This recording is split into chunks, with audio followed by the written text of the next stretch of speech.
Block 1. Blood and Shadows. The night shift at Mercy General always smelled the same. Antiseptic overlaying the metallic tang of blood, stale coffee, and desperation. I'd grown used to it over my 3 years as an ER nurse, but tonight the smell of copper was stronger, clinging to my scrubs despite the thorough hand-washing ritual I performed between patients. Emma, you're up. Curtain 4. Dr. Patel slid a chart across the nurse's station counter without looking up from his phone. My shoulders ached from the double shift. 12 hours had stretched into 16, and exhaustion pulled at my bones like gravity. I'd been planning to call it a night, but we were perpetually understaffed. And saying no wasn't really an option, not when I had rent due in 3 days, and barely enough in my account to cover it. What is it? I asked, flipping through the sparse notes. Mail, laceration, possible GSW.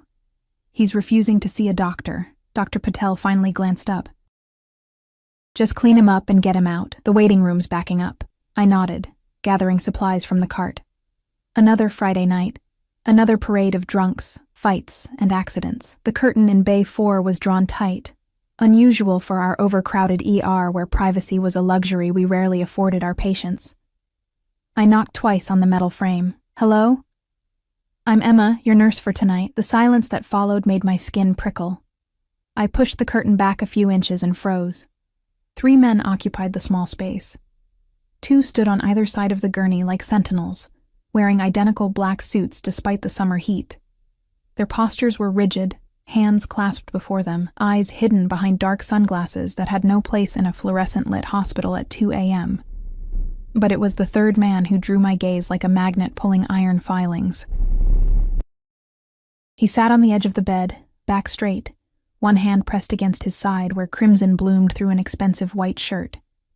His jacket, which probably cost more than 6 months of my rent, was folded neatly beside him, unmarred by whatever violence had torn into his flesh. I requested a doctor. His voice was low, accented with something I couldn't place.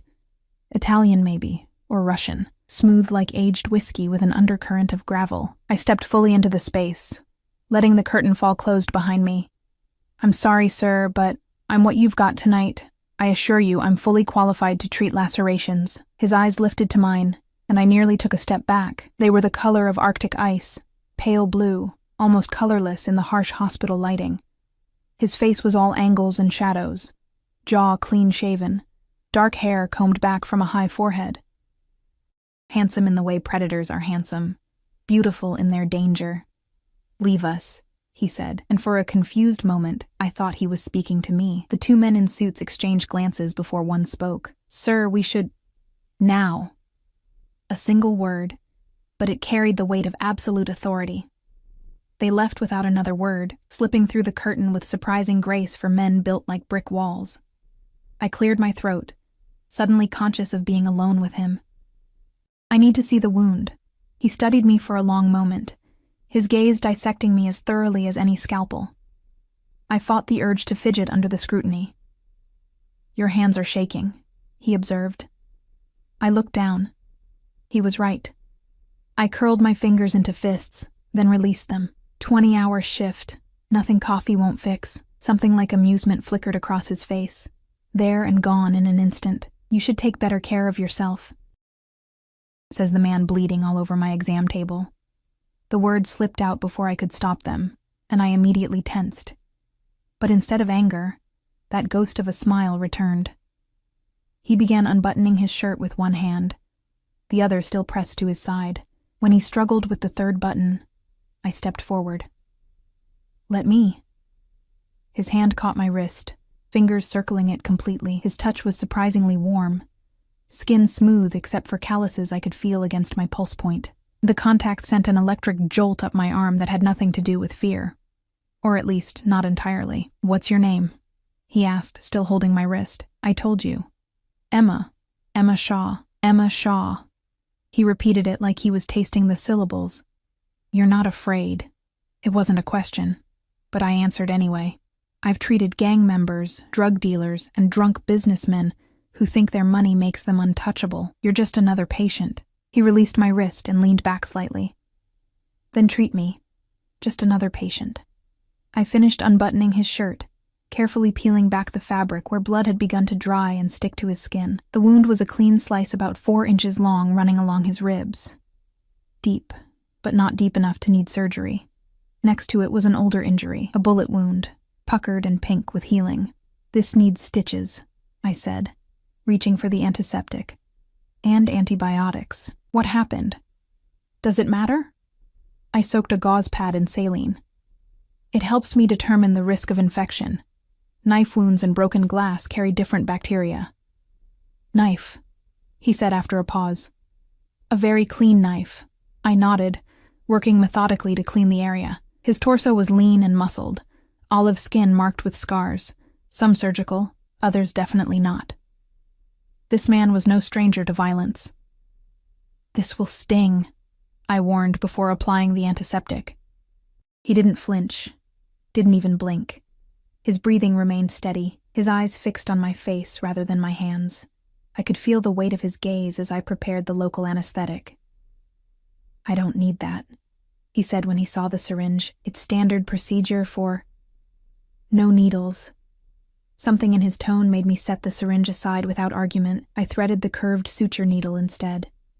"Then this will hurt. A lot." A slight lift of his shoulders. "Pain and I are old acquaintances." I began the first stitch, expecting him to tense or grab the railings. He did neither. His eyes never left my face as I worked, the intensity of his stare making my cheeks warm despite the chill of the room. "Where did you learn to stitch so neatly?" he asked after I'd completed several sutures. "Your technique is precise." My grandmother was a seamstress. She taught me to sew before I could write my name. I tied off another stitch, though she probably never imagined I'd use those skills like this. A sound rumbled from his chest. Not quite a laugh, but close. Life rarely follows the paths we imagine for ourselves. For some reason, the observation made my throat tight. 3 years ago, I'd been in my final year of medical school, engaged to a surgical resident, with my whole future planned out. Now I was an ER nurse working double shifts to make rent on a studio apartment, single, and struggling to pay down mountain of debt. "No," I agreed softly. "It doesn't." We lapsed into silence as I finished the sutures. 17 in total. His skin was hot beneath my gloved fingers, his breathing controlled but occasionally hitching when I hit a particularly sensitive spot. As I tied off the final knot, the curtain rustled. One of the suited men slipped inside, bending to whisper in my patient's ear. The language wasn't English, but the urgency was universal. My patient's expression darkened, his jaw tightening as he responded with a short, clipped phrase. The suited man withdrew immediately. "I need to bandage this," I said, reaching for the sterile dressing. "Make it quick." I worked efficiently, taping the edges of the bandage securely to his skin. "You need to keep this dry for at least 48 hours. Change the dressing daily, no strenuous activity, no lifting anything heavier than 10 pounds. The sutures should come out in 10 days. You should really see a doctor for that, but I'll send someone for you." He began buttoning his shirt, movements fluid despite his injury. I blinked. "What? No. That's not how this works. You can come back to the hospital or see your primary care physician." He stood, and I was suddenly aware of how he towered over me, at least 6'3" to my 5'5".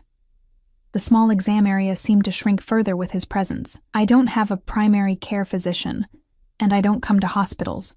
He reached into his pocket and withdrew a money clip that made my eyes widen. He peeled off several $100 bills and held them out to me. I stepped back, shaking my head. "I can't take that." His eyebrow arched. "You need it." "That's not... I can't accept cash from patients. It's unethical." "Ethics." He said the word like it amused him. He tucked the money into the pocket of my scrubs before I could stop him. "Consider it a consultation fee.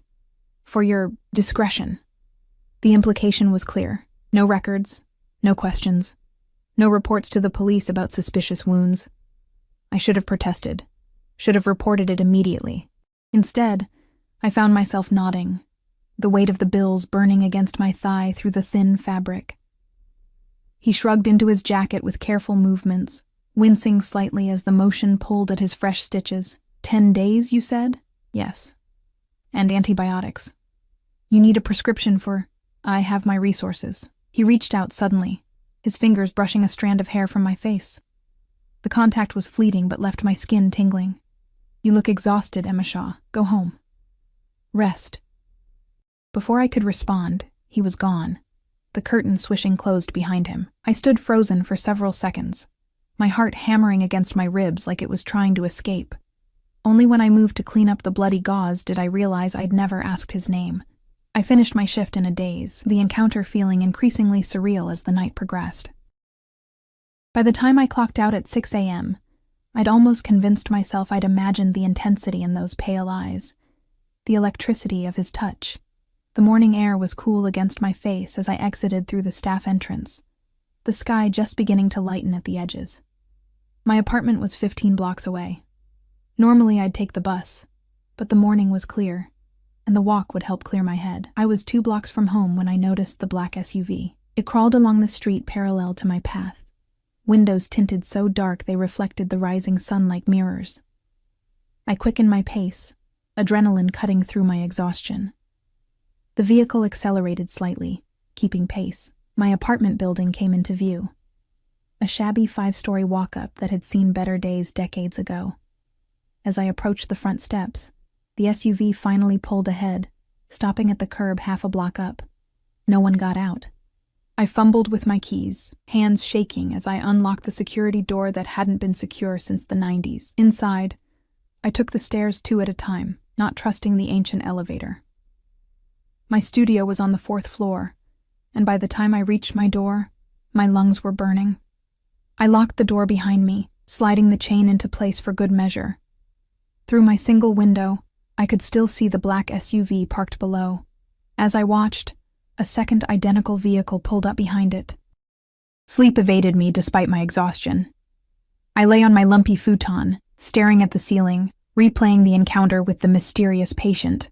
The money from my pocket, $2,500 in $100 bills, sat on my rickety coffee table, untouched.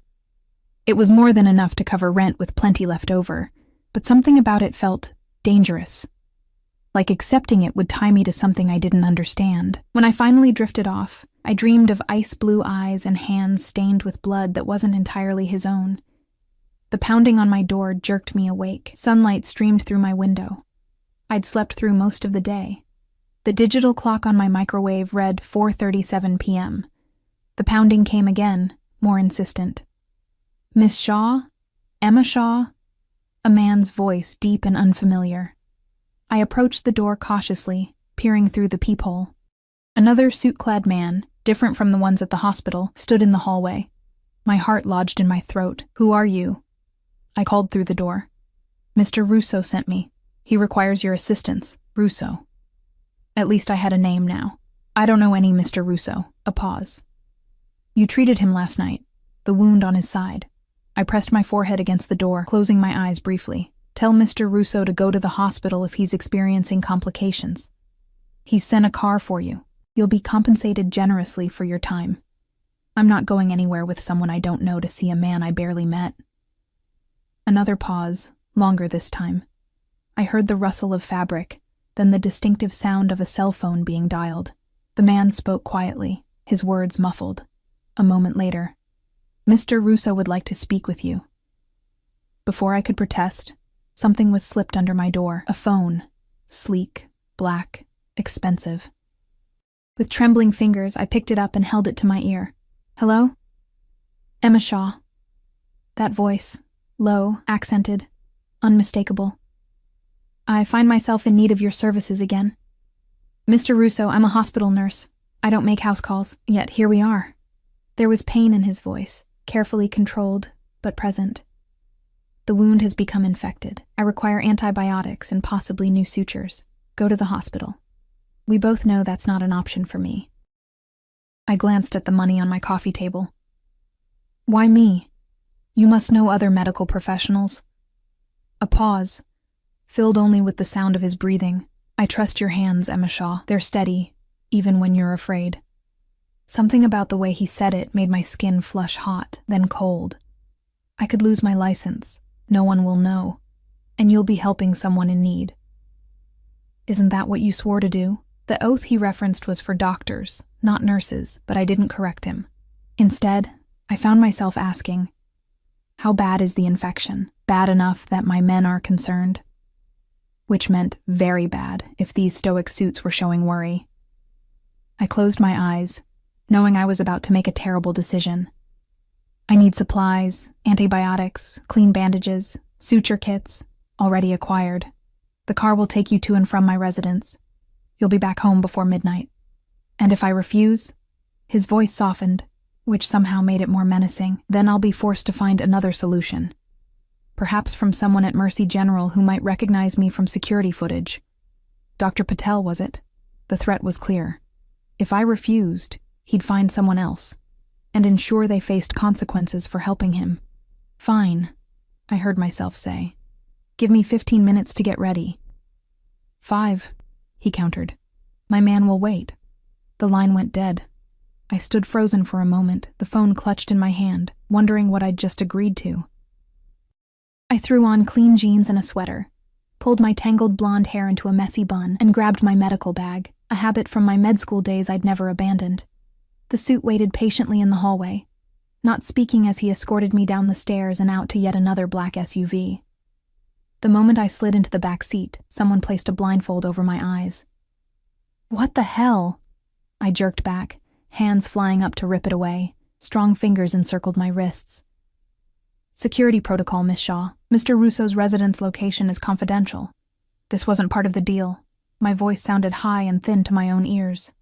It's non-negotiable. The hands released my wrists. We'll remove it when we arrive. I sat rigid as the car pulled away from the curb, my mind racing through possible escape scenarios, each more impossible than the last. The vehicle made so many turns I quickly lost all sense of direction.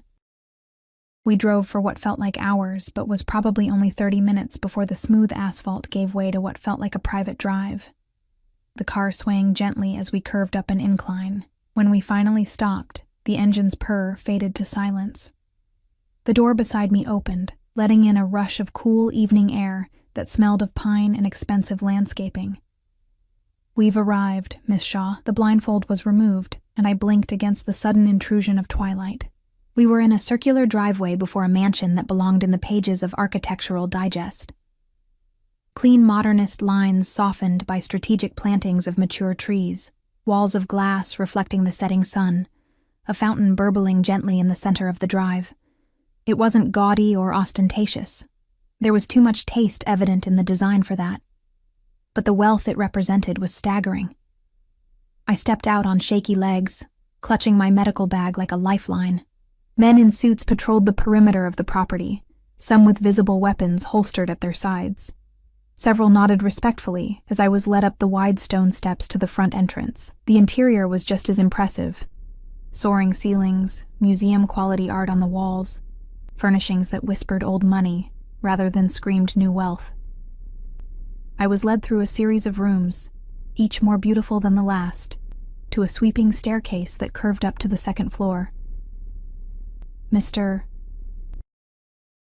Russo is in the master suite, my escort informed me, gesturing for me to precede him up the stairs.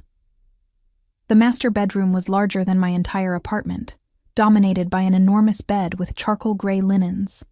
Floor-to-ceiling windows overlooked what appeared to be a private lake, now silvered by moonlight. A fire crackled in a sleek fireplace along one wall, casting dancing shadows across the polished concrete floors. And there, propped against a mountain of pillows, was my patient from the night before.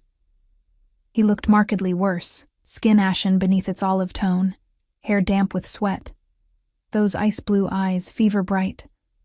A shirtless torso revealed my bandage work from the previous night, now stained with yellowish discharge. 2 men stood at attention near the bed, while a third, older, with silver at his temples, bent over Russo, speaking rapidly in that same foreign language. When they noticed my presence, the older man straightened, giving me an appraising look. "You're the nurse?" His accent was thicker than Russo's, his tone skeptical as he took in my disheveled appearance. Before I could answer, Russo spoke. "Leave us." His voice was weaker than before, but no less commanding. "All of you." The older man frowned. "Salvatore, I don't think..." Out. A single word, brooking no argument. They filed from the room reluctantly, the older man throwing a warning glance my way as he passed. The heavy door closed behind them with a soft click that somehow carried the weight of a slammed portal. I approached the bed cautiously, setting my bag on the nightstand. You should be in a hospital. Russo's lips quirked in a ghost of a smile. We've established that's not an option. Your wound is severely infected. You might need IV antibiotics, possibly surgical debridement. Then it's fortunate you have experience with both. I stared at him. How do you know about my medical background? He gestured weakly toward a manila folder on the bedside table. Emma Catherine Shaw, 28 years old, former medical student at Johns Hopkins, dropped out in your final year following the death of your fiancé. Moved to New York, completed nursing program at Columbia, currently paying off $137,000 in student debt. Mother deceased, father unknown. Grandmother in assisted living in Baltimore with advancing dementia. You sent her $400 every month despite barely making rent. Ice flooded my veins. You investigated me. I investigate everyone who comes into my life, however briefly. I should have been terrified, and part of me was, but anger flared hotter. You had no rights. He echoed my word from the previous night, still with that same hint of amusement despite his obvious pain. Such an interesting concept. I yanked on latex gloves with more force than necessary. I need to examine the wound. He gestured permission, watching as I carefully peeled back the soiled bandage. The sight beneath made me inhale sharply. The neat sutures I'd placed were now surrounded by angry red flesh, the incision oozing pus and serosanguineous fluid. Heat radiated from the area. This is bad, I said, probing gently around the edges. He flinched, the first real reaction to pain I'd seen from him. What happened? Did you get the wound wet? Exert yourself? A slight shrug. Business required my attention. Business required. I broke off, incredulous. You're running a fever of at least 102. The infection is spreading. Whatever business you attended to nearly killed you. Dying is an occupational hazard in my line of work. He closed his eyes briefly, and I noticed the fine lines of pain etched around his mouth. I dug through my bag, pulling out alcohol swabs, sterile gauze, and a suture removal kit. I need to remove these stitches, clean out the infection, and start you on antibiotics immediately. Do you have any allergies to medications? No. Good, this is going to hurt. A lot. His eyes opened, fixing on mine with surprising lucidity given his condition. You take a certain pleasure in telling me that, don't you? I didn't dignify that with a response, instead focusing on gathering supplies from the medical kit his men had apparently procured. It was impressively comprehensive. Hospital-grade antibiotics, suture kits, IV supplies, even a portable heart monitor. Your men are thorough, I commented, preparing a syringe of local anesthetic. They value my life above their own. The casual way he said it sent a chill down my spine. I uncapped the syringe. I'm going to numb the area this time. No arguments. He didn't protest as I administered the anesthetic around the wound. While waiting for it to take effect, I opened an IV kit and searched for a vein in his arm. His skin was hot and dry. Signs of dehydration on top of the infection. When did you last drink water? I asked, slipping the catheter into a vein on my first try. This morning. I hung a bag of saline on a nearby floor lamp, jury-rigging it into an IV stand. You're severely dehydrated. Between that and the infection, you're headed for septic shock if we don't get ahead of this. For the first time, uncertainty flickered across his face. How serious is it? I met his gaze directly. Serious enough that, if you were anyone else, I'd be calling an ambulance right now. He absorbed this information with a slight nod. Then I'm fortunate to have you here instead. I turned away, busying myself with preparing the antibiotics for the IV. The anesthetic should be working now. I'm going to remove the infected sutures and clean out the wound. Then I'll start broad-spectrum antibiotics and fluids. For the next hour, I worked methodically, removing each suture and debriding the infected tissue.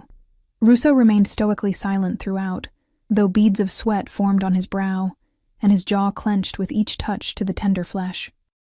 I cleaned the wound thoroughly with antiseptic solution, packed it with antibiotic-infused gauze, and dressed it with fresh bandages. I'm not going to close it again yet, I explained as I taped the edges of the dressing. We need to let it drain and make sure the infection is under control first. I'll leave the supplies for your men to change the dressing, but I should come back tomorrow to check it. He caught my wrist as I withdrew my hands, his grip surprisingly strong despite his weakened state. You'll stay. My pulse jumped beneath his fingers. What? No. I have a shift tomorrow night. Call in sick. I can't just... You can, and you will. His thumb moved slightly against my skin, tracing the veins at my wrist. I need you here, Emma.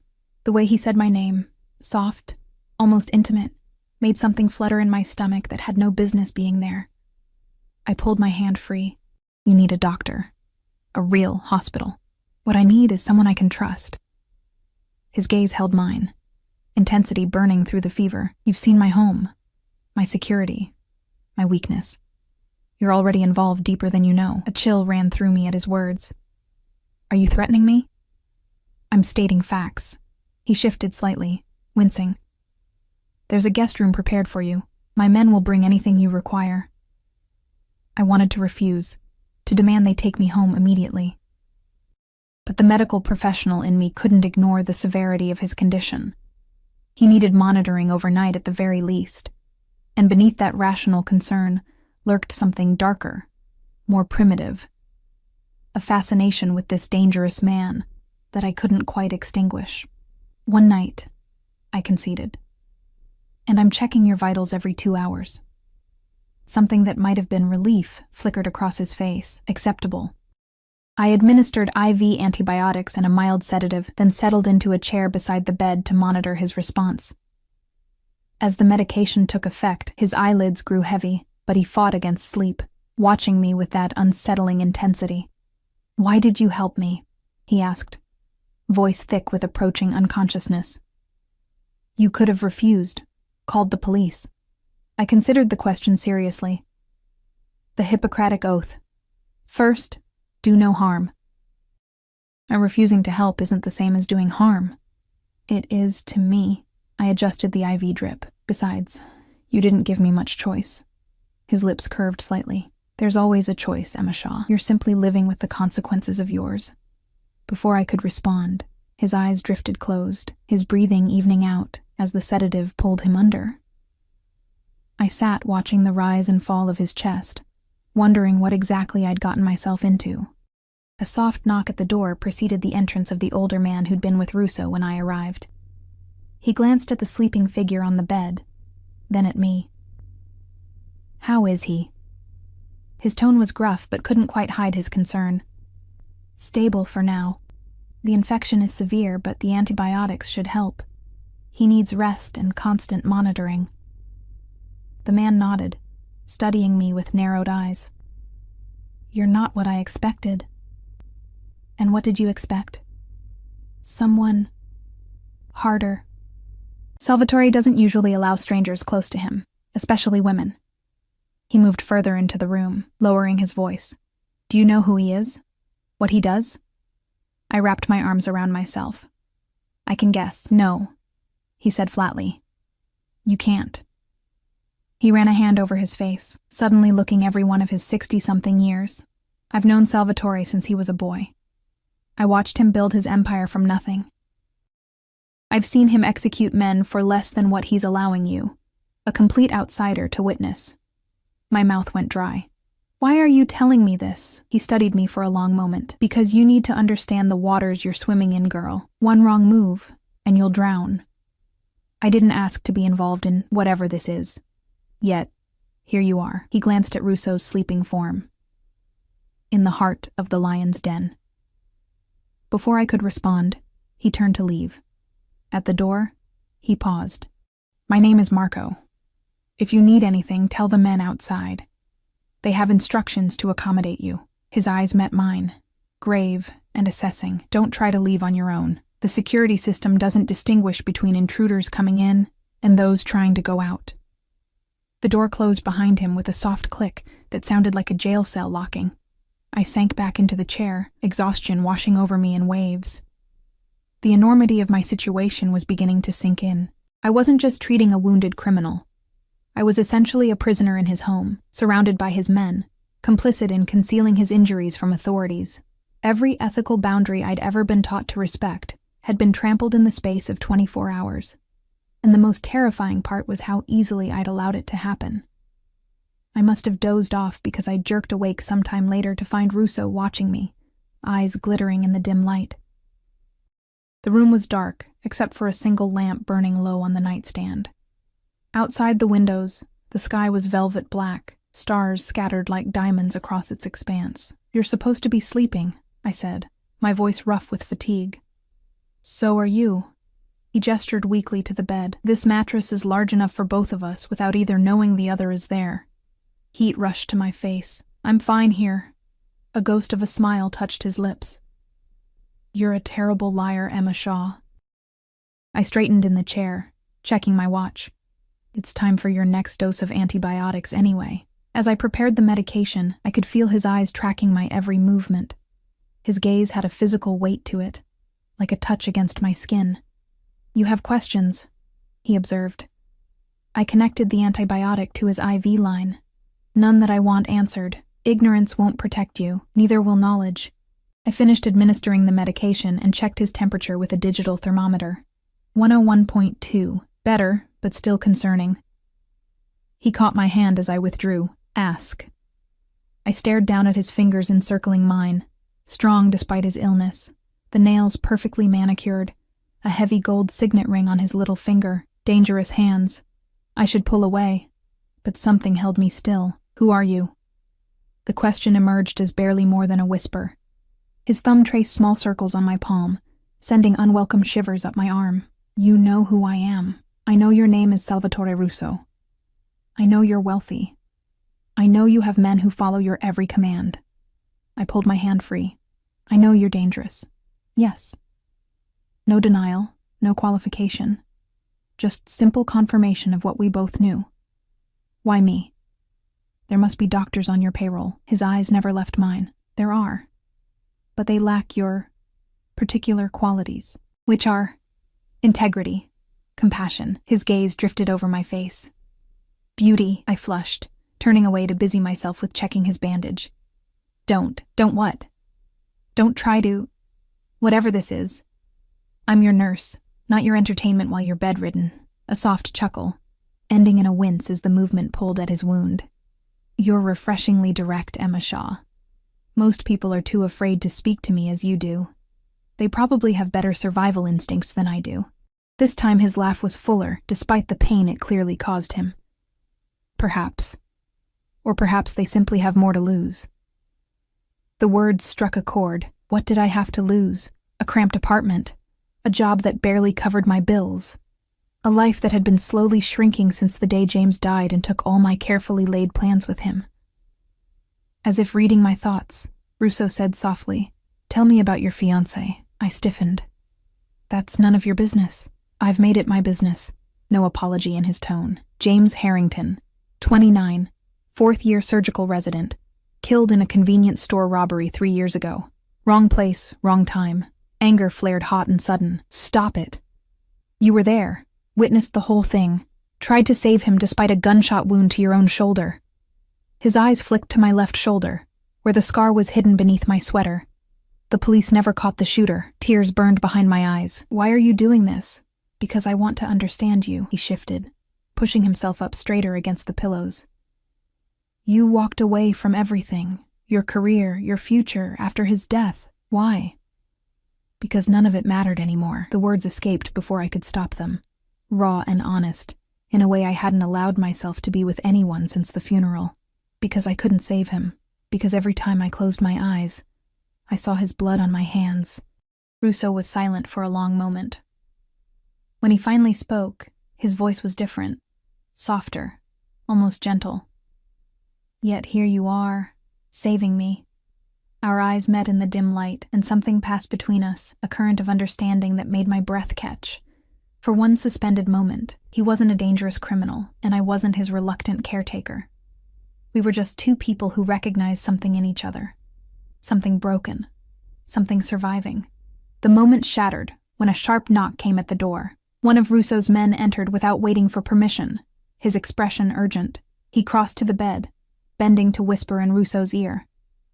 I couldn't hear the words, but I saw the change in Russo's face.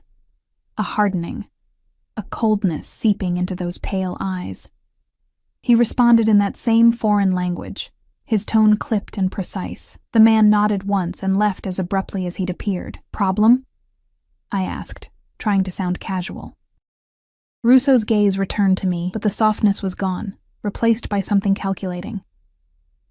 Nothing that concerns you, but I could see it in the set of his jaw, the tension in his shoulders. Whatever news he'd received had disturbed him deeply. You should rest, I said, suddenly desperate to escape the intensity of his scrutiny. The antibiotics work better when the body is relaxed. He settled back against the pillows, eyes still fixed on my face. Will you stay? There was something vulnerable in the question that caught me off guard. I nodded before I could overthink it. I'll be right here. As he drifted back to sleep, I curled up in the oversized chair, watching the steady rise and fall of his chest. Outside the windows, I could see men moving across the grounds, their forms dark shadows against the moonlit landscape. More than before. Many more. Something was happening. Something that had Salvatore Russo calling in reinforcements, even as he lay fighting infection in his bed. And somehow, I knew with bone-deep certainty, it had something to do with me. I woke to sunlight streaming through the windows and the disorienting sensation of unfamiliar surroundings. For a moment, I couldn't remember where I was. The chair beneath me was leather and butter soft, not the threadbare fabric of my apartment furniture. The ceiling above was coffered with dark wood, not water-stained plaster. Then it all came rushing back. Salvatore Russo, the infection. The mansion surrounded by armed men. I sat up quickly, wincing at the stiffness in my neck. The bed was empty. Sheets rumpled, but no sign of my patient. The IV stand remained, the bag nearly empty, but the line had been disconnected. Mr. Russo? I called, voice scratchy with sleep. No answer. I rose, stretching out kinks from my uncomfortable night's sleep, and moved to the adjoining bathroom. The door was ajar, but the room beyond was empty, a palatial marble shrine to luxury with a shower large enough for 5 people and a soaking tub that looked like it had been carved from a single block of stone. Returning to the bedroom, I noticed a folded piece of paper on the nightstand with my name written on it in a strong, slanting hand. Emma, business required my attention. Help yourself to anything you need. Marco will see to your comfort. Do not leave the grounds. SR business required his attention? The man was running a fever of 101 and fighting a serious infection. What kind of business was so urgent it couldn't wait until he wasn't at risk of sepsis? I gathered my medical bag, intending to find someone who could tell me where my patient had disappeared to when the bedroom door opened.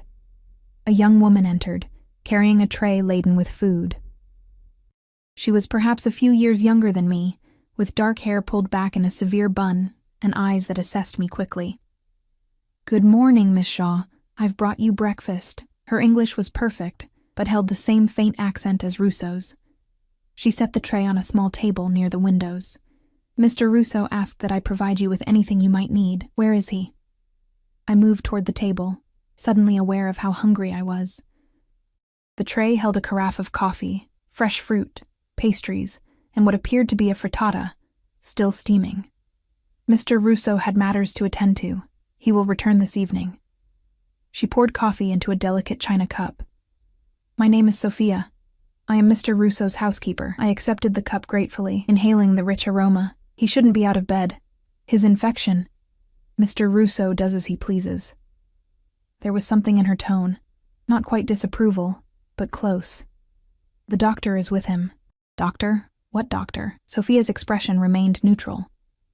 Dr. Vega arrived early this morning to examine Mr. Russo. He administered additional antibiotics and cleared him for limited activity. Irritation flared. Why bring me here if he had a doctor on call? I see.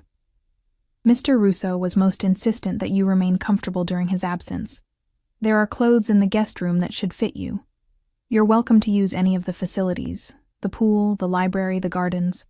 Marco will accompany you if you wish to walk the grounds. In other words, I was free to roam the gilded cage, but not to leave it. When will I be allowed to go home? Sophia's eyes flickered momentarily. Mr. Russo will discuss that with you upon his return. After she left, I ate mechanically, my mind racing. I needed to call the hospital, let them know I wouldn't make my shift. I patted my pockets, then remembered my phone was still in my apartment. Russo's men had provided the burner phone yesterday, but I'd left it in the car. Finishing my coffee, I decided to explore. If nothing else, it would give me a better understanding of whose home I was essentially imprisoned in. The guest room Sophia had mentioned was across the hall, a space almost as large as the master suite, decorated in soft creams and blues. The closet contained an assortment of women's clothing in approximately my size, all with designer labels, many still bearing tags. I selected jeans and a simple sweater, then took a long shower in the ensuite bathroom, letting the hot water ease the tension from my muscles. Dressed and feeling marginally more human, I ventured into the hallway. The house was eerily quiet, though I occasionally glimpsed staff moving efficiently through distant rooms. I wandered through a series of elegantly appointed spaces, a formal dining room that could seat 20, a library with floor-to-ceiling bookshelves, a conservatory filled with exotic plants. In each room, priceless art adorned the walls. I recognized some of the names: Monet, Picasso, Rothko, but others were unfamiliar, though clearly valuable. It was like walking through a private museum curated with impeccable taste. I found Marco in what appeared to be a study, seated behind a massive desk, speaking rapid-fire Italian into a phone. He looked up when I entered, his expression unreadable as he ended his call. "Miss Shaw, I trust you slept well?" "As well as one can in a chair." I moved further into the room, taking in the rich leather furnishings and another wall of books. "Where's Mr. Russo?" Marco's face gave nothing away. "Attending to business." "What kind of business requires a man with a severe infection to leave his sickbed?" "The kind that cannot wait." He gestured to a chair opposite the desk. "Please sit." I remained standing. "I need to call the hospital. Tell them I won't be in tonight. Already taken care of. Your supervisor believes you have contracted influenza and will be out for at least 3 days." The casual way he said it, as if forging a sick call for me was nothing, sent a chill down my spine. "You had no right." Mr. Russo thought it prudent to handle the details. Marco leaned back in his chair, studying me. "He also arranged for your rent to be paid for the next 6 months, and your grandmother's care facility has received an anonymous donation covering her expenses for the year." I stared at him, speechless for a moment. "I didn't ask for that. Salvatore Russo pays his debts." "I don't want his money." A ghost of a smile touched Marco's lips. "Few refuse Salvatore's generosity. Fewer still get the opportunity to do so twice." The implication was clear. The money wasn't really payment, it was insurance. A way to keep me quiet, to make me complicit. I changed tactics. "How long do you intend to keep me here?" "That depends on Salvatore." Marco's expression softened slightly. "He values your medical expertise and your discretion." I didn't exactly have a choice in the matter. "We always have choices, Miss Shaw. You could have refused to treat him, called the police. You didn't." The echo of Russo's words from the night before made my skin prickle. "So, I'm a prisoner because I helped him?" "Not a prisoner. A guest." Marco rose from his chair. "Would you like to see the grounds? The gardens are quite beautiful, even in autumn." I recognized the deflection but decided to accept it. Perhaps outside I'd have a better chance of understanding my situation, or finding a way out of it. The estate was even more impressive in daylight. Manicured lawns stretched in all directions, giving way to woodlands at the property's edge. The lake I'd glimpsed from Russo's window was larger than I'd realized, its surface glittering in the morning sun. A boathouse nestled on the far shore, and I could see a dock extending into the water. But what struck me most was the security. Men patrolled the perimeter in pairs, all wearing earpieces. Cameras were discreetly mounted at strategic points, their lenses swiveling to track movement. The wrought iron fence surrounding the property had to be at least 10 feet high, with what looked suspiciously like electrified wiring along the top. "How many men does Mr. Russo employ?" I asked as Marco led me along a stone path through a formal rose garden. That changes depending on circumstances. Marco's tone was carefully neutral. Currently, there are more than usual. I noticed. Why? Marco glanced at me, considering. There was an incident. A rival organization attempted to breach our security last night. My steps faltered. Here? At the house? No. At another location. But Salvatore takes no chances when it comes to his home. Or his captives, I thought, but didn't say. We continued walking, Marco pointing out features of the grounds with the pride of someone who had helped build something remarkable. Despite my situation, I found myself admiring the beauty of the place.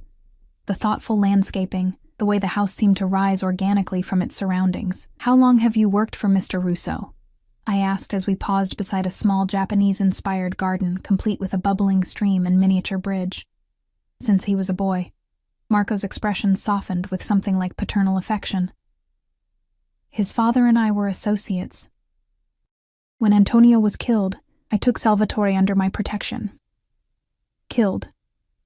Marco's face closed again. It was a difficult time. We walked in silence for a while, circling back toward the house.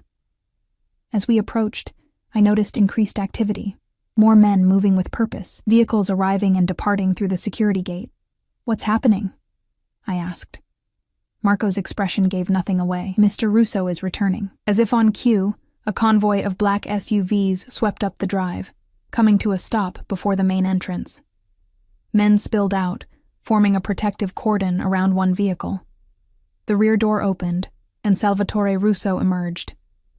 Even from a distance, I could see he was in pain. His movements were stiff, his normally perfect posture compromised by the need to protect his injured side. But there was nothing diminished about his presence. The men around him moved with the careful deference of satellites orbiting a dangerous star. His gaze swept the area, landing on me with palpable intensity. Even across the expanse of lawn, I felt the impact of those ice-blue eyes like a physical touch. Marco murmured something beside me that I didn't catch, already moving toward the assembled group. I followed more slowly, my medical training warring with my sense of self-preservation. Russo clearly needed to be back in bed, but approaching him in front of his men felt dangerous in ways I couldn't articulate. By the time I reached the house, Russo had disappeared inside, leaving a wake of tense energy behind him. Marco intercepted me at the door. Mr. Russo will see you in his study in 1 hour. Sophia will show you to your room to refresh yourself. I wanted to protest, to insist on examining him immediately. But something in Marco's expression stopped me. This wasn't a normal patient-nurse dynamic. These weren't normal circumstances. I needed to tread carefully. Sophia was waiting in the foyer, her expression as unreadable as ever. She led me back to the guest room without speaking, closing the door softly behind her as she left. I paced the room, anxiety building with each passing minute. Something had happened, something beyond a rival organization, attempting to breach security. The tension in the house was palpable, like the air before a thunderstorm. When Sophia returned to escort me to Russo's study, I had worked myself into a state of nervous determination. Whatever game was being played, I needed answers. The study was different from Marco's workspace. Darker, more intimate, with leather-bound books lining the walls and a massive fireplace dominating one end of the room. Russo sat behind a desk that looked like it had been carved from a single piece of ancient wood, his pale eyes tracking my entrance with predatory focus. He looked worse than he had that morning, the fever flush high on his cheekbones, lines of pain bracketing his mouth, but he was impeccably dressed in a charcoal suit, his dark hair combed back from his forehead, his posture betraying none of the discomfort I knew he must be feeling. Emma. My name in his accented voice sent an unwelcome shiver down my spine. I trust Marco showed you the grounds. He did. I moved closer to the desk, medical assessment automatic. You should be in bed. The infection is being managed. He gestured to a chair across from him. Please, sit. I remained standing. I'd like to examine your wound. A faint smile touched his lips. So dedicated to your patient. Very well. He began unbuttoning his jacket, I circled the desk, medical bag in hand. He shrugged out of his jacket with careful movements, then loosened his tie and unbuttoned his shirt. The bandage beneath was pristine, recently changed, but when I peeled it back, I could see the wound was still angry and inflamed. The antibiotics are working, but slowly, I said, probing gently at the edges of the incision. You've been exerting yourself too much. Unavoidable. I replaced the bandage with a fresh one from my bag. Nothing is unavoidable. You're risking sepsis. Some risks are worth taking. His eyes never left my face as I worked. There have been developments that required my personal attention. I stepped back, returning to the other side of the desk. When can I go home? Russo studied me for a long moment, his expression unreadable. That's complicated. It's really not. You have a doctor now, this Dr. Vega. You don't need me anymore. Dr. Vega is useful but limited in his availability and his discretion. Russo leaned back in his chair, wincing slightly. You, on the other hand, have proven both skilled and discreet. Not by choice. Nevertheless. He steepled his fingers. There's also the matter of your safety. That pulled me up short. My safety. The men who attempted to breach our security last night were looking for something specific. His gaze was steady on mine. Someone specific. A chill ran down my spine. Me? Why would anyone be looking for me? Because you treated me at Mercy General. Because you left with my men. Because certain interested parties have realized you might be valuable. The implication hit me like a physical blow. You're saying I'm in danger because I helped you. I'm saying the circumstances have become more complex than either of us anticipated. Anger flared, hot and sudden. This is insane. I'm a nurse. I treated a patient. That's all. In your world, perhaps. Russo's voice remained calm, reasonable. But you've stepped into my world now, Emma. And in my world, connections to me come with certain complications. So what? I'm supposed to stay here indefinitely? Become your personal nurse? Your prisoner? My guest? His correction was soft but firm. Until the situation is resolved. And when will that be? Soon. He rose from his chair with careful movements, circling the desk to stand before me. Even in his weakened state, his presence was overwhelming, tall, powerful, radiating a controlled danger that made my pulse quicken. I've put measures in place. The men looking for you will be dealt with. I took an involuntary step back. Dealt with? You don't want the details. His eyes held mine. Intense and unwavering, know only that I protect what's mine. I'm not yours. The words came out sharper than I intended. Something flickered in his gaze. Amusement, maybe, or appreciation. You saved my life, Emma Shaw. In my world, that creates a bond, a debt. One I intend to repay by ensuring your safety. Before I could respond, a sharp knock came at the door. Marco entered without waiting for permission, his expression grave. They've found it, he said in English, presumably for my benefit. The tracking device was in her medical bag. Russo's face hardened to granite. When? It was activated shortly after she arrived yesterday. They've been monitoring her movements within the house. My legs suddenly felt weak. Tracking device? In my bag? Russo moved to me in 2 quick strides, taking my arms in a gentle but firm grip. Did you speak to anyone unusual at the hospital before treating me? Anyone who might have had access to your belongings? I shook my head, my mind racing. No, Wait. A memory surfaced. There was a new security guard. He asked to check my bag when I arrived for my shift. Said it was a new protocol. Russo and Marco exchanged looks laden with meaning. They've been watching you since the beginning, Marco said softly. They knew she would lead them to you. Who? I demanded, my voice rising with panic. Who is they? The Kostova family, Russo replied, his accent thickening with what I now recognized as suppressed rage. A rival organization that has been attempting to encroach on my territory for the past year. But why me?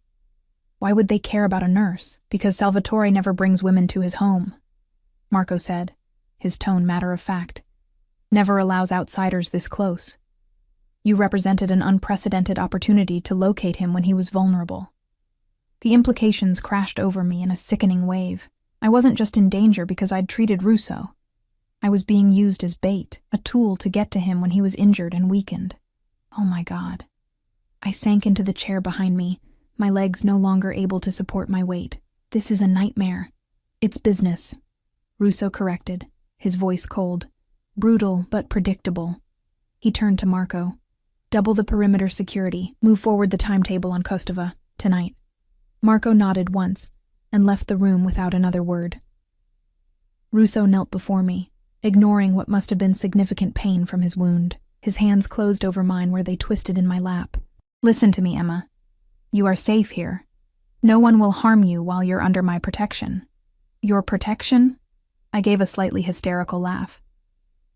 I wouldn't need protection if I'd never met you. Perhaps. His thumbs traced small circles on my wrists, the touch oddly calming despite everything. But we cannot change the past.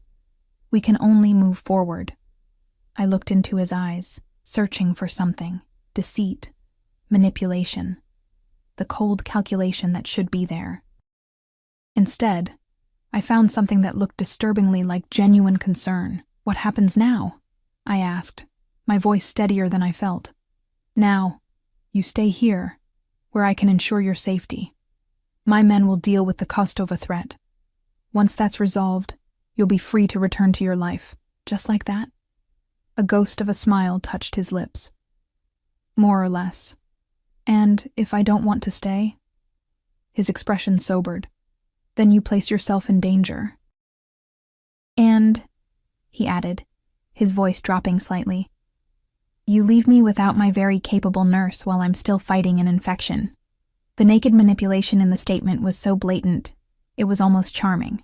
Almost. You're impossible, I muttered. So I've been told. He rose with a barely concealed wince. Now, if you're done questioning my decisions, I believe it's time for another dose of antibiotics. For the rest of the day, I fell into an uneasy routine, checking Russo's wound, administering medication, monitoring his temperature. He worked from his bedroom, receiving a stream of visitors who spoke to him in rapid Italian, their conversations ceasing the moment I entered the room. The sun had set when Marco appeared at the bedroom door, his expression grim. It's time. Russo nodded, setting aside the laptop he'd been working on. Stay with Emma. Make sure she remains in the house, of course. Marco's eyes flicked to me where I stood by the window, pretending not to listen. Be careful, Salvatore. You're not at full strength. I don't need to be. Russo's voice held a deadly calm that sent chills down my spine. I just need to be present. After he left, I turned to Marco. What's happening? Nothing that concerns you, but his gaze kept straying to the window, out toward the darkness beyond the property. It concerns me if it involves people who are apparently using me to get to Mr. Russo. Marco was silent for a long moment. Salvatore is meeting with Victor Kostova, offering terms. Terms? A ceasefire, territory agreements, compensation for past disputes. The clinical phrasing didn't fool me. You mean he's threatening them? Marco's lips curved in a humorless smile. In our world, negotiations and threats are often the same thing. I moved to the window, peering out into the darkness. Floodlights illuminated the grounds, revealing more men than I'd seen earlier, all armed, all stationed with tactical precision around the property. How many men does Mr. Russo have? I asked quietly. Here? Tonight? Marco came to stand beside me. Over 200. The number staggered me. 200 armed men, all answering to Salvatore Russo. All prepared to protect him, and by extension me. And the Kostovas? Victor will come with a similar show of force. It's expected, a sign of respect. I wrapped my arms around myself, suddenly cold despite the warmth of the room. What happens if the negotiations fail? Marco's gaze was steady on mine. Pray that they don't. Hours passed in tense silence. Marco received periodic updates via his phone, but shared nothing with me. I paced the bedroom, anxiety building with each passing minute. The scene outside remained unchanged. Armed men patrolling, floodlights sweeping the grounds, the distant gleam of the lake reflecting the moon. It was nearly midnight when the door opened and Russo entered. He looked exhausted, the lines around his mouth deeper than before, but there was a satisfied gleam in his pale eyes. "It's done," he said to Marco, loosening his tie with one hand. "Kostova accepted our terms." Relief washed over Marco's features. "All of them?" "All of them." Russo's gaze found mine, including the provision regarding Miss Shaw. My heart skipped a beat. "What provision?" "Your safety. Your return to your normal life, your continued anonymity." There was something he wasn't saying, something in the careful way he chose his words. "And in return?" A slight smile curved his lips. "You concern yourself with matters that don't require your attention. If it involves me, it absolutely requires my attention." Marco made a sound that might have been a hastily suppressed laugh. Russo shot him a look, then turned back to me. "Viktor Kostova has agreed to withdraw his interest in you. In return, I've granted certain concessions regarding shipping routes that were under dispute." The clinical phrasing couldn't disguise what he was really saying. He'd sacrificed business interests to ensure my safety. The knowledge should have been reassuring. Instead, it left me with a hollow feeling in the pit of my stomach. "So I can go home?" Russo's expression grew guarded. "Soon. After we ensure Kostova honors his part of the agreement." "How long is soon?" "A day. Perhaps 2. He moved to the bed, lowering himself onto it with careful movements that betrayed his exhaustion and pain. "Your wound needs checking." The abrupt change of subject wasn't lost on me, but I let it slide, my medical training taking over as I approached him. Marco slipped from the room, leaving us alone. I helped Russo remove his jacket and shirt, noting the fresh beads of sweat on his brow. Whether from pain or the exertion of the night's activities, I couldn't tell. The bandage beneath was still clean, which was a good sign, but when I removed it, I could see the wound was still angry and inflamed. "You've been pushing yourself too hard," I said, cleaning the area with antiseptic. "The infection isn't responding to the antibiotics as quickly as it should." "I've had worse." I glanced up at his face, finding his eyes fixed on mine with that now familiar intensity. "That doesn't make it any less serious." His hand came up to brush a strand of hair from my face, the touch lingering longer than necessary. "Your concern is touching." I pulled back, applying a fresh bandage with perhaps more force than needed. "It's professional, not personal." "Are you certain about that?" The question hung in the air between us, loaded with implications I wasn't ready to examine. I busied myself with packing away my supplies, avoiding his gaze. "You should rest," I said finally. "Your body needs time to heal. Will you stay?" The question echoed the one from the night before, but this time it carried a different weight. I looked up, finding his expression more open, more vulnerable than I'd seen it yet. "I'll check on you through the night," I hedged. "That's not what I asked." His voice was soft but insistent. "Will you stay, Emma? Here. With me." The words sent a shiver down my spine.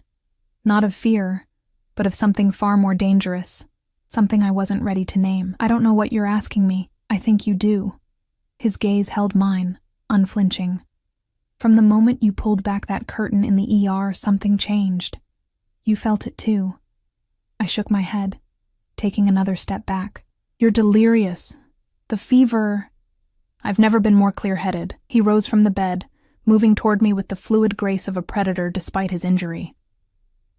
"You see me, Emma. Not the power, not the money, not the danger.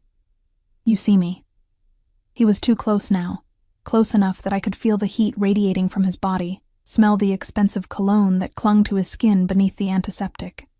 "I don't know you," I whispered. "You know enough." His hand came up to cup my cheek, gentle despite the strength I knew it possessed. "Enough to be afraid, yet here you stand. Enough to understand what I am. Yet you still treat me with compassion. I should pull away, should put distance between us. Instead, I found myself leaning into his touch, my body betraying what my mind still fought against. "This is insane," I breathed. "Stockholm Syndrome at its finest."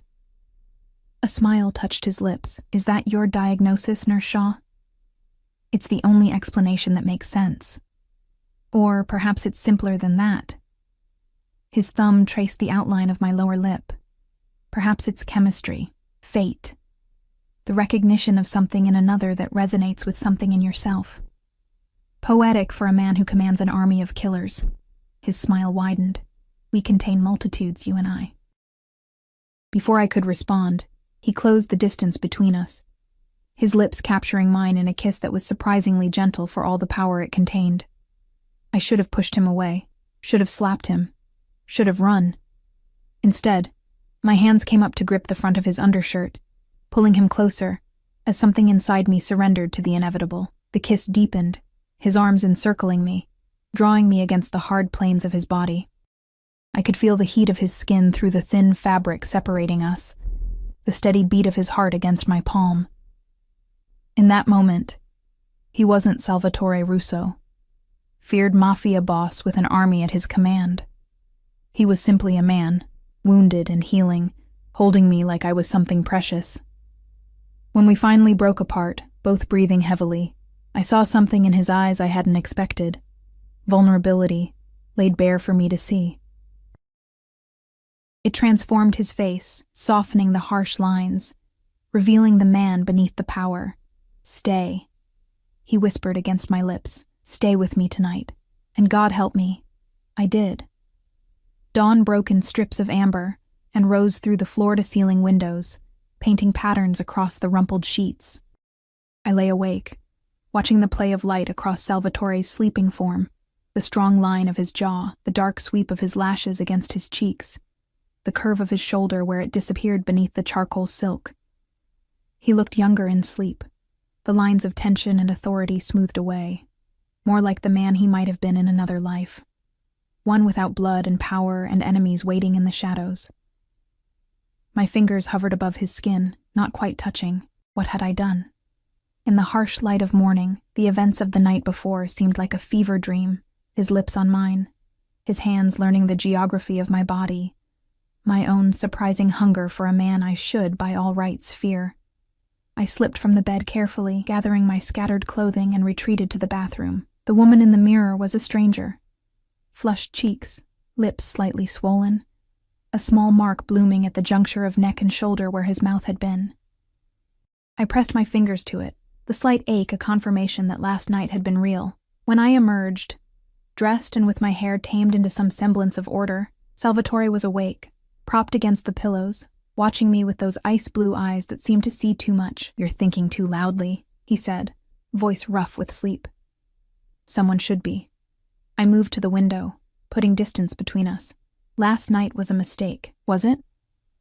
He shifted, wincing slightly as the movement pulled at his wound. It didn't feel like a mistake. I turned to face him. "I'm your nurse. You're my patient. Beyond that, you're—" I gestured vaguely, encompassing the mansion, the armed men, the world he commanded. "I'm what?" A slight smile played at the corners of his mouth. "A criminal? A monster? Is that what you're trying to say? Aren't you?" The smile faded. "I am many things, Emma. Some of them would indeed frighten you. But last night I was just a man, and you were just a woman. It's not that simple.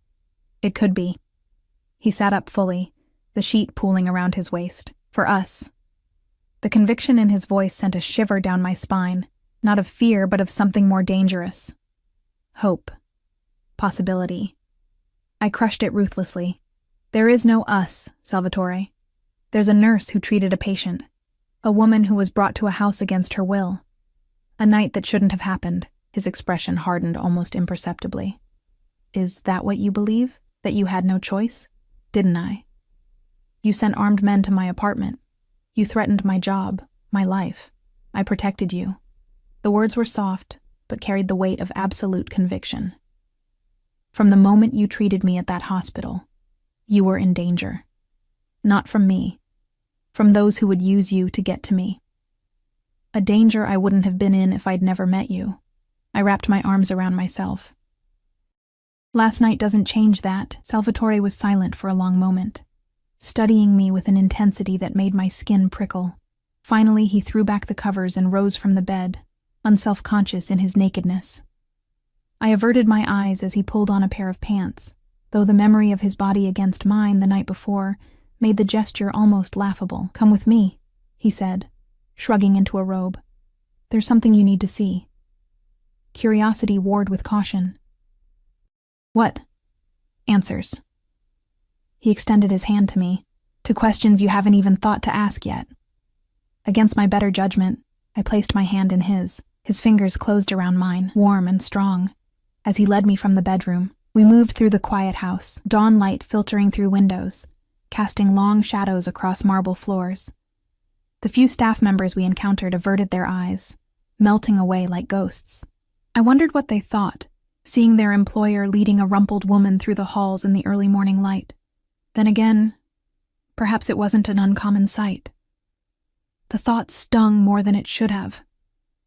Salvatore led me to a part of the house I hadn't seen before, a wing that seemed older than the rest, with darker woods and more traditional furnishings.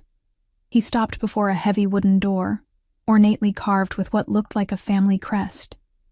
"My father's study," he said, producing a key from his robe pocket. "I've kept it exactly as it was the day he died." The door swung open on silent hinges, revealing a room that felt like stepping back in time. Heavy velvet drapes framed windows overlooking the lake. Leather-bound books lined the walls. A massive desk dominated the center of the room, its surface bare except for a single framed photograph and an antique letter opener shaped like a dagger. Salvatore moved to the desk, picking up the photograph and studying it for a moment before handing it to me. It showed a younger version of himself, perhaps 16 or 17, standing beside an older man with the same striking blue eyes. Between them stood a woman, beautiful in a fragile way, her hand resting on young Salvatore's shoulder. "My parents," he said simply. 3 months before they were killed, I looked up sharply. "Both of them?" He nodded, moving to the window, his back to me. "My father was Antonio Russo. He built our family's business from nothing, made powerful friends, more powerful enemies. His voice took on a distant quality, as if reciting facts about strangers. When I was 17, those enemies decided he had become too influential. They waited until we were all at home. My mother, my father, me." Something in his tone made my blood run cold. "What happened?" He turned to face me, his eyes like chips of ice. "They came at night. Professional killers. They shot my father first, in the study downstairs where he was working late. My mother heard the shots, tried to reach him. They killed her on the staircase." I clutched the photograph tighter, looking down at the smiling woman who had no idea her life would end so violently. "And you?" "I was in my room. Heard the shots. Had enough time to take my father's gun from his bedside drawer. When they came for me, I was waiting." A smile touched his lips, devoid of any warmth. "I killed 3 of them before they subdued me." "My God." I set the photograph down carefully. "How did you survive?" "Marco. He arrived with our men just as they were dragging me from the house." Salvatore moved to a cabinet, withdrawing a crystal decanter and 2 glasses. "They intended to make an example of me. A message to anyone who might consider taking my father's place." He poured amber liquid into both glasses, offering one to me. I took it automatically, though it was barely past dawn. After that night, I made a choice. He raised his glass in a mock toast. I would become not just my father's son, but his revenge. I would build an empire so powerful, so untouchable, that no one would ever dare come for me or mine again. I took a small sip, the whiskey burning a path down my throat. "And did you? Get revenge?" "Eventually. It took 3 years to track down everyone responsible, the men who ordered it, the men who planned it, the men who survived that night." His expression was matter of fact, but I could see the shadow of the 17-year-old boy in his eyes. "I made sure they suffered before they died." I should have been horrified, should have been repulsed by the casual way he spoke of torture and murder. Instead, I found myself asking, did it help? The revenge? Something flickered in his gaze, surprise perhaps at the question. No, it didn't bring them back. But it established a truth that has protected me ever since. No one touches what belongs to Salvatore Russo without paying a price too high to contemplate. The implication hung in the air between us. No one touches what belongs to Salvatore Russo, including me. "Why are you telling me this?" I set the glass down, suddenly needing clear hands, a clear head. He moved closer, stopping just within arm's reach. Because I want you to understand what I am, why I am, the world I inhabit. So I'll what? Accept it? Embrace it? I gestured around the room. The violence, the criminal empire, the men with guns patrolling your property. So you'll see me. His voice dropped, intensifying. All of me. Not just the parts that frightened you in the hospital. Not just the parts that seduced you last night. The whole truth. And if I can't accept that truth? His expression softened, a vulnerability I hadn't expected bleeding through the hardened exterior. Then you walk away. Today. Return to your life as if none of this happened. I stared at him, searching for the trap, the manipulation. Just like that? Just like that. He set his own glass down, closing the distance between us. His hands came up to frame my face, gentle despite the strength I knew they possessed. But before you decide, know this. Last night wasn't a mistake. It wasn't Stockholm Syndrome. It wasn't manipulation or coercion. It was real. Perhaps the most real thing I've experienced since the night my parents died. His words struck something deep inside me, a chord of recognition I couldn't deny. I had felt it too, the connection between us that defied logic or reason, the sense that in his arms I had found something I'd been searching for since James died, not a replacement, but a resonance, a recognition of shared wounds. I need time, I whispered. To think. He nodded, his thumbs tracing the curve of my cheekbones. Time you shall have. He pressed a kiss to my forehead, lingering for a moment before releasing me. Marco will take you home whenever you're ready. I left him standing in his father's study, surrounded by ghosts of a past that had forged him into the man he had become. As I walked back through the house, I felt the weight of a decision I never could have imagined making just days ago. Stay or go. Accept or reject. Embrace the danger or return to the safety of my small, shrinking life. Back in the guest room, I gathered my few belongings, moving mechanically as my mind raced. Sophia appeared with breakfast, her expression giving nothing away about what she might know or suspect about my night with her employer. Mr. Russo asked me to inform you that a car will be ready whenever you wish to depart, she said, setting the tray on a small table by the window. Thank you. I sat at the table, though I had no appetite. Sophia, how long have you worked for Mr. Russo? She paused at the door. Since I was 16. He found me in a difficult situation, gave me a job, safety, education. Are you afraid of him? Something like surprise flickered across her usually composed features. Afraid? No. Respectful, yes. Loyal, absolutely. She hesitated, then added, Mr. Russo protects what's his, not just through fear. It's rare in our genuine care. She left before I could ask more questions. The door closing softly behind her, I ate mechanically, watching the morning light strengthen across the manicured grounds. Men still patrolled the perimeter, but there seemed to be fewer than the day before. The crisis, whatever it had been, appeared to have passed. By mid-morning, I had made my decision. I found Marco in the main foyer, speaking quietly with several suited men who dispersed at my approach. I'm ready to go home, I said, clutching my medical bag like a lifeline. Marco studied me for a long moment, his expression unreadable. Of course. The car is waiting. He hesitated, then added, Salvatore asked that I give you this, to open when you're alone. He handed me a heavy cream envelope, sealed with wax pressed with what I recognized as the same crest from the study door. I slipped it into my bag without comment. The return journey was surreal in its normality. No blindfold this time, just a silent drive through countryside I hadn't seen on my arrival, eventually giving way to the familiar urban landscape of the city. When we pulled up before my shabby apartment building, it felt like years rather than days had passed since I'd last seen it. Your apartment has been secured, Marco said, as the driver opened my door. New locks. Better security system. Ms. Shaw. He hesitated, then continued in a softer tone. He doesn't extend himself this way often. Almost never, in fact. I met his gaze, understanding the message beneath the words. Thank you, Marco. For everything. My apartment looked the same yet different. Everything in its place, but with an underlying sense that someone had been there in my absence. The new locks were obvious, as was the discreet security panel beside the door that hadn't been there before.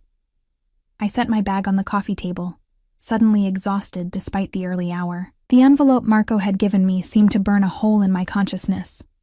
With trembling fingers, I broke the wax seal and withdrew a single sheet of heavy paper covered in a strong, slanting hand. Emma, by now you're home, likely questioning everything that has transpired between us. I won't insult your intelligence by claiming it was all a dream or a momentary madness. What happened was real. What I feel for you is real. I am not a good man by society's standards. I have blood on my hands that will never wash clean. I command men who would kill or die at my word. I operate in a world of shadows and violence that few ever glimpse, let alone understand. But with you, I found something I thought lost forever. The capacity to feel something beyond power, beyond vengeance, beyond the cold calculation that has defined my existence since I was 17 years old. You asked for time, and I will give it to you. A day, a week, a month. However long you need to decide if what we found in each other is worth exploring despite the complications. In the meantime, know this. You are under my protection whether you choose me or not. The men watching your apartment are there for your safety, not to monitor your movements. You are free to live your life exactly as you did before we met. With one difference. You now have a choice that few are ever offered, to step fully into my world, eyes open, knowing exactly what it entails. Or to walk away, returning to the life you knew, with the memory of what might have been. Whatever you decide, know that you have awakened something in me that I thought died with my parents all those years ago. For that alone, I will always be in your debt. Until we meet again, Salvatore. I read the letter twice, then set it aside, moving to the window. On the street below, a black SUV was parked half a block down. Another was visible at the corner, watching, protecting. 3 days ago, the sight would have terrified me. Now, it brought a complex mixture of emotions I couldn't fully untangle.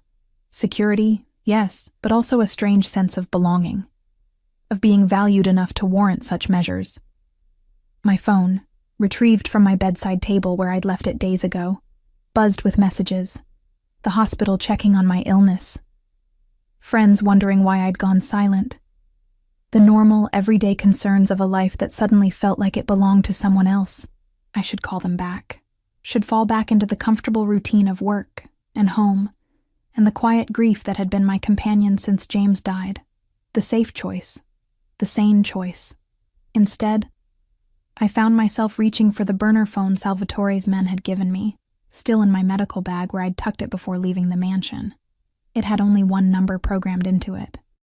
My finger hovered over the call button as I weighed two futures, one safe but small, one dangerous but vibrant with possibility. In the end, it wasn't really a choice at all. The phone rang only once before he answered, his voice a low rumble that sent a shiver of recognition down my spine. Emma?